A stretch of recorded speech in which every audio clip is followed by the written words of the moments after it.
વાત ભરૂચની કરીએ, જ્યાં પાલેજ પોલીસ મથકના ટ્રાફિક કોન્સ્ટેબલનો રૂપિયા લેતો વિડીયો સોશિયલ મીડિયા પર વાયરલ થયો છે। વડોદરાના સાંસરોદ નામની નજીક ટ્રાફિક કોન્સ્ટેબલ રિક્ષામાં અન્ય એક ફોલ્ડરિયા સાથે હપ્તા વસૂલી રહ્યાનું દેખાઈ રહ્યું છે। એક યુવક પાસે ટેમ્પો ચલાવવા માટે પોલીસ કોન્સ્ટેબલ રૂપિયાની લેતી દેતી કરી રહ્યા હોય તેવા દ્રશ્યો વિડીયોમાં કેદ થયા છે।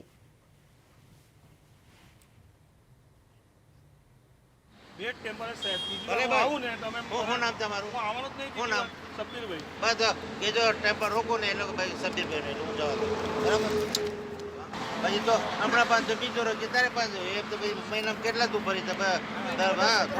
વિગતો આપી રહ્યા છે સંવાદદાતા યોગેશ પરીખ। યોગેશ, પાલેજ પોલીસ મથકના ટ્રાફિક કોન્સ્ટેબલનો જે વિડીયો વાયરલ થયો છે, આ વિડીયો પાછળ શું તથ્ય સામે આવ્યા છે? જે પાલેજ પોલીસ મથકમાં એક સાંસરોદ ગામ આવેલ છે, જે આમ વડોદરાની હદમાં લાગે છે। ત્યાંથી જે રોંગ સાઈડ ટેમ્પો પસાર થાય છે, એમના પાસેથી આ પૈસા લેવામાં આવી રહ્યા છે અને એનો કોઈ રાહદારી એક વિડીયો બનાવ્યો છે અને એને વાયરલ કરવામાં આવ્યો છે।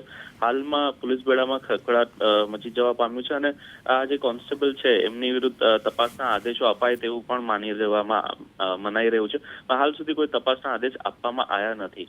વિડીયો ક્યાંથી વાયરલ થયો અને કયા સંજોગોમાં લેવામાં આવ્યો અને પૈસાની લેતી દેતી જે વ્યક્તિ સાથે થઈ છે એમની પણ શોધખોળ આરંભવામાં આવી છે અને ફરિયાદી મળેથી આની ઉપર પણ પગલાં ભરવામાં આવશે। જી યોગેશ, આભાર આપનો જાણકારી આપવા બદલ।